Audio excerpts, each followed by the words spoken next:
We're going to take 3 days off, Wednesday, Thursday, and Friday. We'll see you back Monday for more Down on the Farm Radio. Now enjoy this edition of Texas Farm Bureau Roundup. Hello and welcome to Farm Bureau Roundup. An extension of the Farm Bill has been announced by the Agriculture Committees in Washington, D.C. In other news, rainfall in Texas recently has certainly helped ease the drought conditions from the last several months. Plus, the U.S. Department of Agriculture reports that Texas is leading the nation in the highest increase in foreign-owned agricultural land. Here's more. This is Jim Hearn in the Rio Grande Valley. Cool weather and rain has hit extreme South Texas. Most ag work is shut down for the time being. We'll have those stories and more in today's report. Coastal Bend agricultural producers are thankful for the significant improvement in soil moisture that has occurred. This is Harvey Buring reporting from the Corpus Christi area. We have had a pleasant early November and hoping that trend continues. This is Dr. Shane McClellan, and I'll have more from Waco. This is James Duncan, and I'm a Traveler East Texas report today. The four leaders of the U.S. House and Senate Agriculture Committees released the following statement on a Farm Bill extension. Quote, as negotiations on funding the government progress, we were able to come together to avoid a lapse in funding for critical agricultural programs and provide certainty to producers. This extension is in no way a substitute for passing a 5-year farm bill, and we remain committed to working together to get it done next year. That is the statement this week from the leaders of the House and Senate Agriculture Committees. Meanwhile, Jim Wiesemeyer, Washington policy analyst with Pro Farmer and Farm Journal, explains the situation on the Farm Bill. That's why I never put a year to a farm bill, because that doesn't mean you won't have a new farm bill sometime in 2024. In fact, I think you will. But it just gives them more time. So they'll have to do a 1-year extension to extend, some of the programs. And that means you'll have a viable safety net, at least continuing on for the corn, soybeans, and wheat that's used in the feed production. Well, certainly there's a lot of volatility in the livestock sector, and the Farm Bill is critical to try to level the playing field there. Yeah, what I point out is over the last few years, the biggest growth area in insurance has been dairy and cattle. And that was as a result of not the Farm Bill, but was a funding bill in which cattle producers dramatically got a better program in insuring their industry. So I would watch that. It'll continue to grow, and that's a good thing because it's called risk management. That is Jim Wiesemeyer, a Washington policy analyst. When we moved to Texas, we were like fish out of water. We didn't know anyone in our neighborhood until our Texas Farm Bureau insurance agent came to the house. She was so helpful and reassuring, a friendly face with that Texan hospitality I'd heard about. When we purchased a Texas Farm Bureau insurance policy, we knew we were making the right choice. We knew our family would be protected. Visit Texas Farm Bureau Insurance today at tfbinsurance.com to find an insurance agent who's a true neighbor. Coverage and discounts are subject to qualifications and policy terms and may vary by situation. Recent rain in many regions of Texas has helped increase water levels and rejuvenated fall crops and pastures. Here's Jim Hearn in the Rio Grande Valley with his report. The latest run of cool weather has left the Rio Grande Valley wet and cool. A cool front that, has hit the area with heavy drizzle and light rain, and that rain has lasted for at least 3 days and has left between 2 to 4 inches of rain across the area. Now, the rain also has gotten up into our watershed area. Falcon Reservoir has gained 4% over the last month and is now a very welcome sight for the lake, and, of course, has been in a steady decline for the past several months. Now, with the rain, most ag activity is shut down for the time being.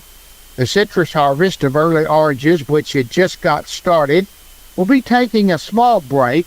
Also getting a break will be the irrigation crews that have been irrigating on about a 3-week irrigation schedule. The sugarcane harvest is also about to kick off, and it will be soon time before the harvesters will be moving through the field. Those harvesters weigh a lot, so wet fields, they'll bog down real quick. Onion planting is also on hold. Also harvesting of greens, cabbage, carrots, and salad greens are seeing a pause. Most growers are happy to see the rain, though. Water districts have been trying to get more water in their accounts, and this will certainly no doubt help them. We're already thinking about row crops, and producers are getting bedded up and getting that pre-plant fertilizer down. The latest round of rain will also help with the dry land as well as the irrigated land as well. Spring crops will be here before we know it. For Farm Bureau Roundup, this is Jim Hearn in the Rio Grande Valley.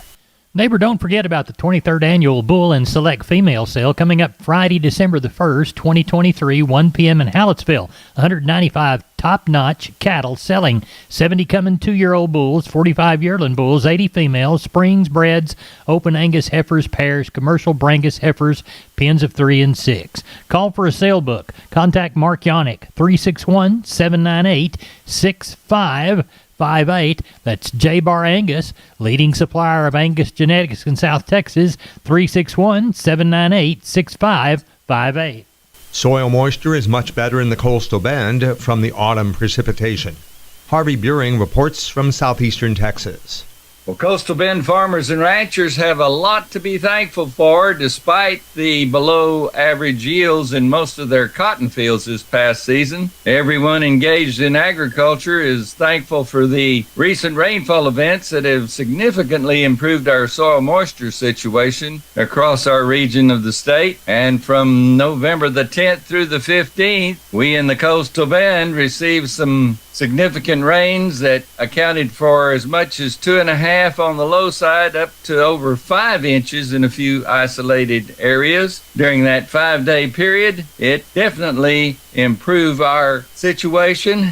Those were slow and steady rains with very little runoff, and as a result, the farmers and ranchers are looking forward to a much improved situation as we wind up this year and go into the spring with prospects of much more productivity in 2024. Now, as mentioned earlier, our region of the state has had some disappointing cotton yields this past year, and to back up that situation with some factual data was the report from the Corpus Christi Cotton Classing Office on November the 10th. Now, typically at that point in time, we're significantly over 1 million bales that have been processed through their facility from the 48 gins here in southeastern portion of Texas. This year's count was only 971,443 bales, but currently there's still 9 gins in the region that are processing cotton from this past season's crop, and hopefully they'll have enough remaining stock to help the classing office total reach that 1 million bale milestone for the southeastern region of Texas. Reporting from the Corpus Christi area for Farm Bureau Roundup, this has been Harvey Buring. In central Texas, cooler temperatures and wetter conditions have been a welcome sight for ranchers and farmers. Dr. Shane McClellan has more from Waco. After the last few years of extreme either dust or mud, and really no in between for our central Texas weather, our early November weather has been nice. Cooler weather with some scattered showers and just moisture in general. Those Friday night football games have been cool and wet. That's a nice change after the heat and long dry spell that we endured this year. Rainfall amounts have varied across our region, but everyone has got at least one good soaking rain. Bosque County to our east, we did have some flood-type rain that helped provide enough recharge water to even fill Lake Waco. It went from 54% full to 100% full just in a couple of days. Now, I still have cracks in the ground in my pasture. Those recent rains have helped ryegrass and oats germinate and grow. These livestock grazing forages will need another rain soon to promote growth. It's going to take more soaking rains to replenish our deep soil moisture that we will need to get to our really hot, extreme, dry summer months. But we are much better off than we were 30 days ago. Still hearing a few reports of isolated armyworm outbreak. These cooler temperatures and wet weather should keep those populations down below an economic threshold. But all it's going to take is a little bit of sunshine and some nice weather, and those populations can explode. But it is important that producers be on the lookout for armyworms if our weather does become nice. We have had 3 light frost events in our area. 2 of them were back-to-back, and the second one really set back our warm season forages. depending on your elevation, protection from the wind, the variety of the forage, even growth stage. Some forages were burned back harder than others from the cold, freezing temperatures. Wheat for grain harvest will go into the ground soon as our soils dry up enough really to let equipment into the fields. There will be a push to get seed in the ground, so I hope everyone will be cautious out there on the byways and highways as our farmers are moving equipment, filling boxes, moving seed, and that'll probably continue until we get done, and it might be as late as early December. Until next time, this has been Dr. Sam McLellan from Waco with the Texas Farm Bureau Roundup. Texas has the highest increase in foreign agricultural land ownership. Gary Joyner reports. The issue of foreign ownership of U.S. agricultural land continues to simmer. New data from a U.S. Department of Agriculture report is likely to add more heat to the discussion, especially in Texas. The Lone Star State leads the nation in the amount of foreign-owned ag land. In 2021, the figure was 5,267,854 acres. That consists mostly of forest land, followed by pasture land, and then cropland. The foreign-owned amount represents 3.4% of the total amount of agricultural land in the state. The percentage nationally is 3.1%. It's not surprising the foreign ownership trend in Texas continues to point upward. Between 2020 and 2021, foreign entities purchased 549,000 more Texas agricultural acres. Investors from Canada, the Netherlands, Germany, Italy, and the United Kingdom own the most acreage in that order. Where is China? Nationally, China ranks 18th, with 0.3% of foreign investor-held land. Foreign owners of farmland are required to report their investments by the Agricultural Foreign Investment Disclosure Act. I'm Gary Joyner for Farm Bureau Roundup in Waco. Finally today, our East Texas Roundup reporter James Duncan has been traveling out of his region lately. He files this report on what he is seeing along the roadside as he made his way westward.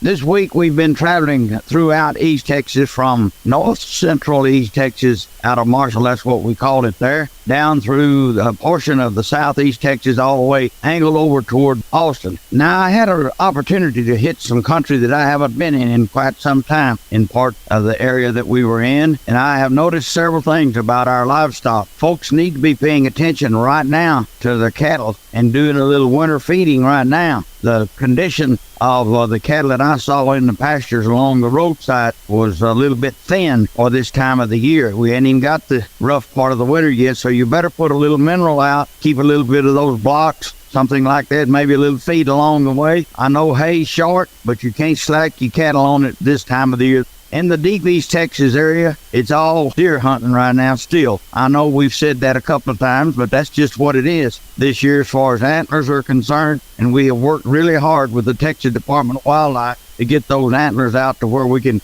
get that 13-inch spread at minimum, and then 14s, 15s on up, and getting some pretty good deer nowadays. So that's always a welcome sight and a welcome thought. Just get those cattle in a little bit better shape as fast as you can right now. If you look at yours and they look a little thin, take care of them now. James Duncan, traveling for the Texas Farm Bureau Roundup. I'm Larry Marble from Down on the Farm Radio, and I'm with Stephen from D&D Farm and Ranch on I-10 in Seguin. That's ddtexasoutfitters.com. Stephen, you know, I'm an old sheep and goat man, was raised that way, and I love working sheep and goats with good equipment, and I bet you D&D can help me out, can't you? Yes, sir. Larry, we are now carrying sheep and goat panels and working equipment from Rivera Panels. They're a family-owned company out in the little town of Lomita.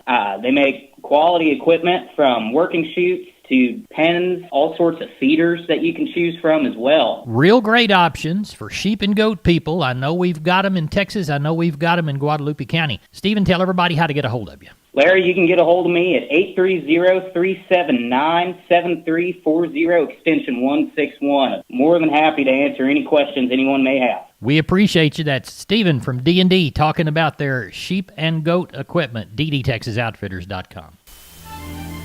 That is our program for this week. Thank you very much for joining us. Be with us again next time as we report on more agricultural news from across Texas.